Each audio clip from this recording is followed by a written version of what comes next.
presidency, the president stood next to the president of France, Macron. It went global, it went viral on WhatsApp, and made the point about the need for us to cease to have to rely on external aid.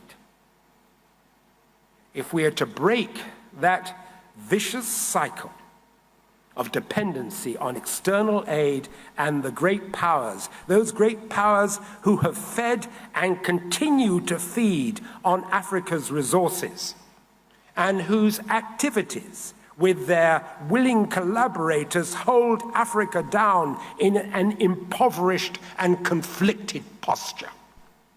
We are held down in an impoverished and conflicted posture by the dependence on external aid and the great powers. It's something terrible, you know, when the statement on the internet that a Dutch passport is worth more than a Ghanaian PhD. There's something terrible when that goes viral on the internet. Say it isn't so. Say it isn't so.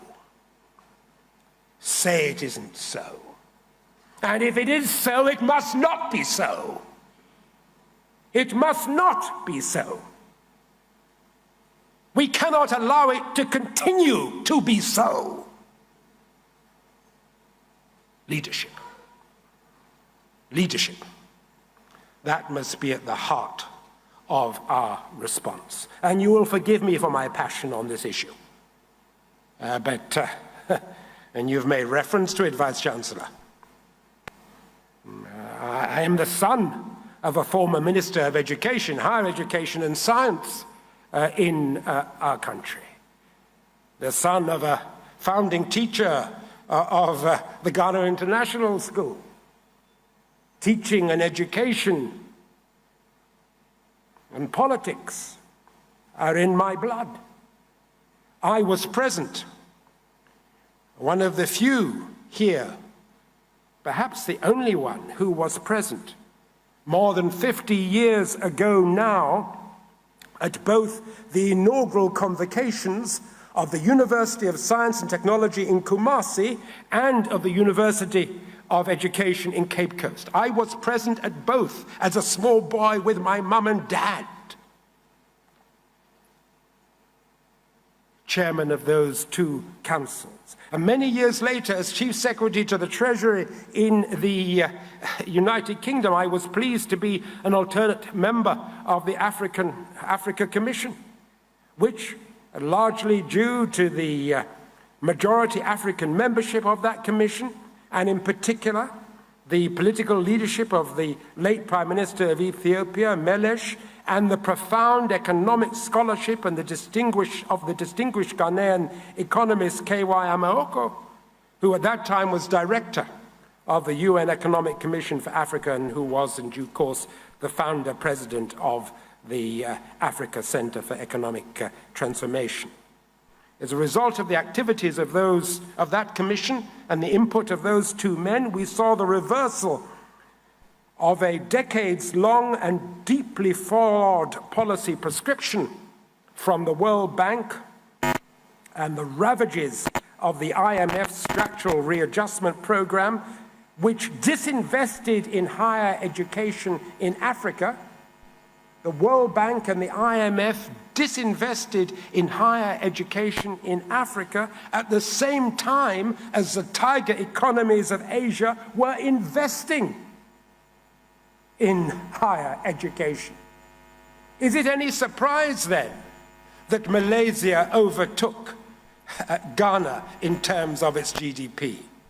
Is it any surprise then that Malaysia, who after all were gifted by the former first Prime Minister of Nigeria, Sir Abacha Tafawa Balewa, Sir Abacha Tafawa Balewa and Dr. Azikwe gifted Malaysia not just the saplings of the palm oil trees, but also the Nigerian technicians. He gifted that technical knowledge and those saplings to Malaysia, and now Malaysia outperforms Nigeria in the production of palm oil.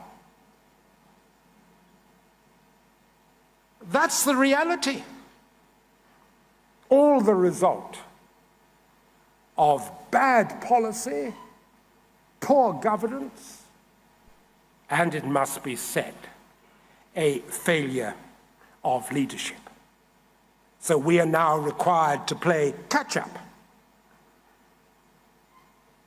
Say it isn't so. Say it isn't so. Sisters and brothers, SDG 4, quality education, must be at the heart of leadership, and the role of institutions such as this central to its development.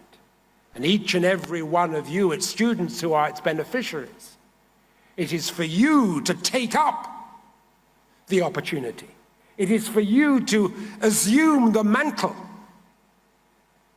that calls you to leadership, the his and the her of leadership. High performance, innovation, service. High performance, enterprise, respect. Now, I want us to move from political theory to practice.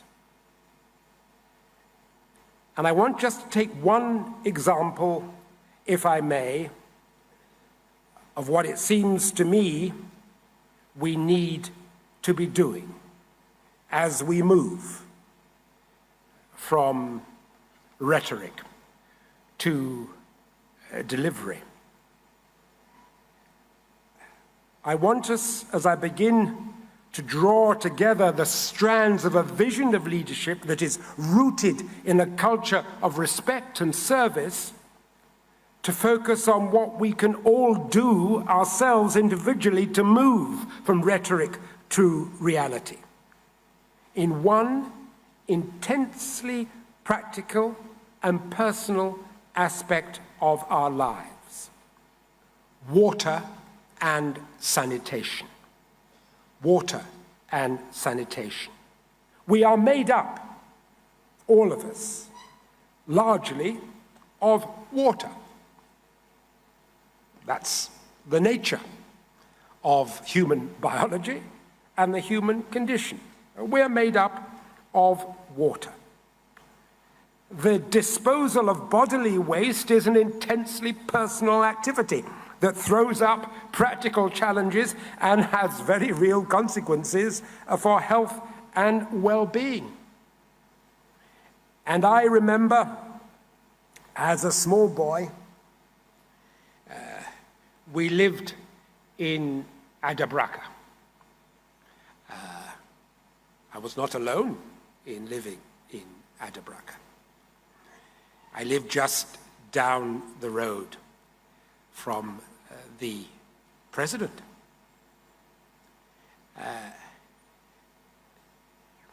He lived near the cathedral. We lived still in Adabraka, but in Asylum Down. This is before he moved to Nima, and we moved to Tisano. I remember, as a small boy, the night soil man. Yes, I remember the night soil man as he made his regular visits to our home.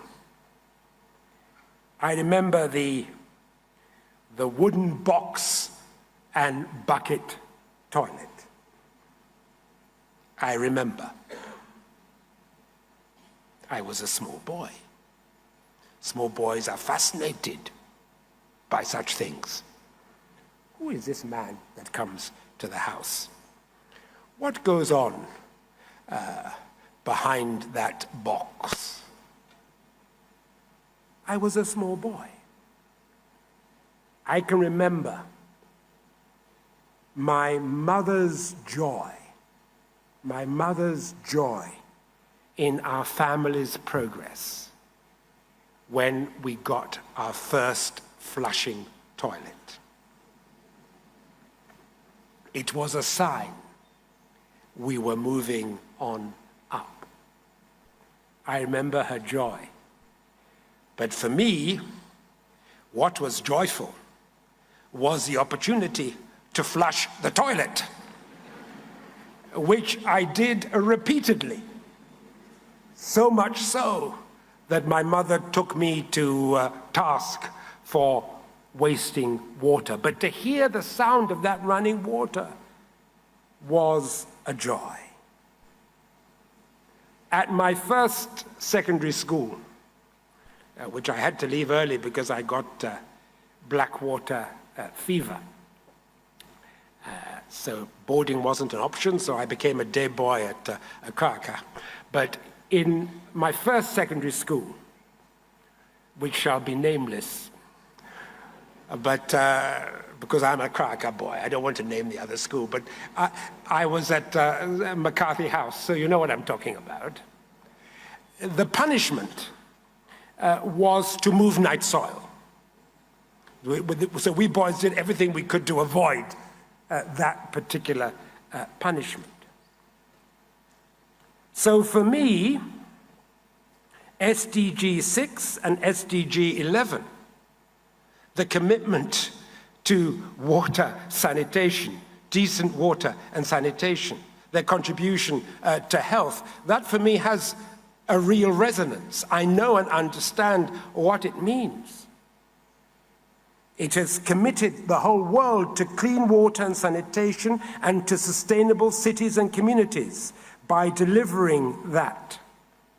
And of course, we know that in delivering clean water and sanitation and sustainable cities, we help with SDG 3, good health and well-being. We help with SDG 4, quality education. We help with SDG 5, gender equality, because, you know, there's no way we can be serious about girls' education unless each and every school does not have safe, decent, sanitary conditions for girls.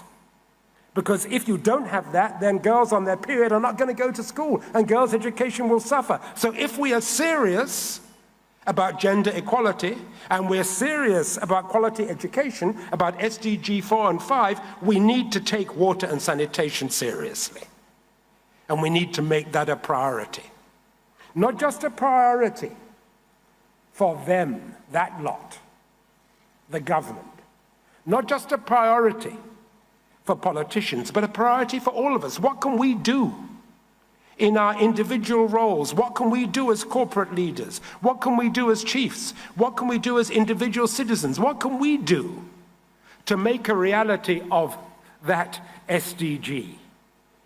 Not just for ourselves, but for others. Service, respect, Ubuntu. We are what we are because of others. Now, I am now chairman of Water and Sanitation for the Urban Poor, that global organization. We work in Africa, we work in Asia. We are in, 7 African countries now. We're in Bangladesh. We do consultancy work in Indonesia, in India, all over Asia.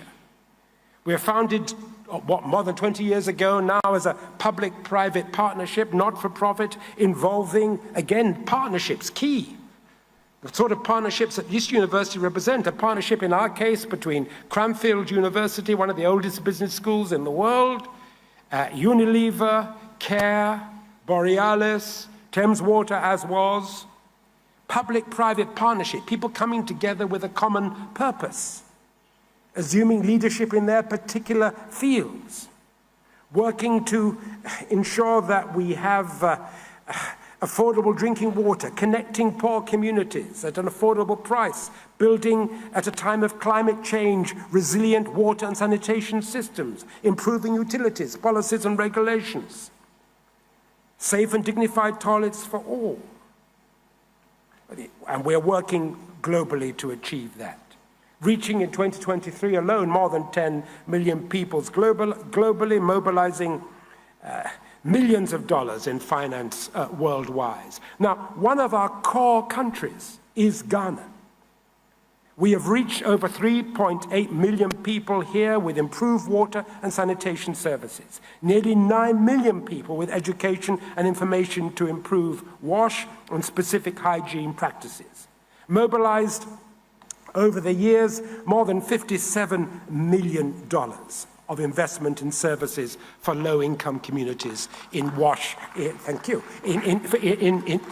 WASH in Ghana. We work in Accra, in Kumasi, in Tamale, in Takoradi. We have a long-term relationship with the Ministry of Sanitation and Water Resources, the Community and Water and Sanitation Agency, and the Ghana Water Company Limited, and I commend those. But you know, our biggest cheer, our biggest clap, needs to be those people in the towns, those people in the villages, those civic and traditional leaders working with teachers, public and private stakeholders, parents, working in those communities, those urban communities and small towns, in order, by their leadership, taking individual responsibility to impact on water, sanitation, and health, taking responsibility to make a difference. But you know, I have to share this with you. Proud as I am of their achievements, when I look back, you know, from the time when I was that small boy in asylum down in Adabraka, you know, I'm not a small boy anymore. Oh, I know to laugh so loud. I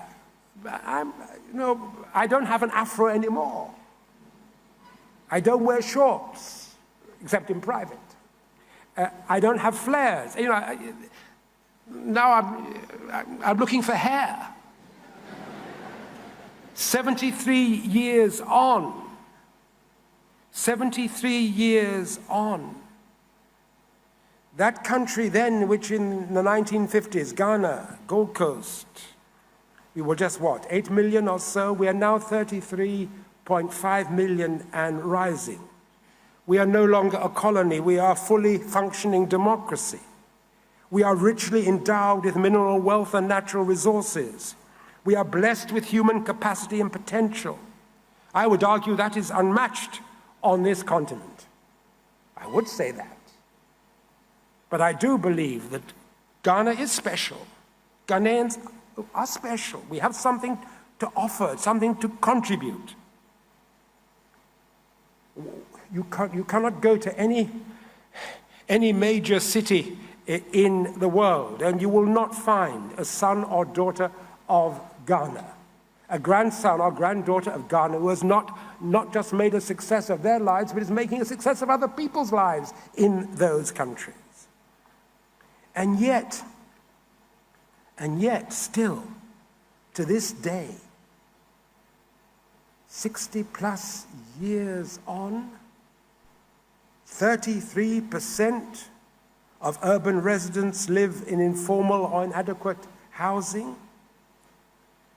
12% of our people are still without basic drinking water. 84% of our people are without safely managed sanitation. 84%.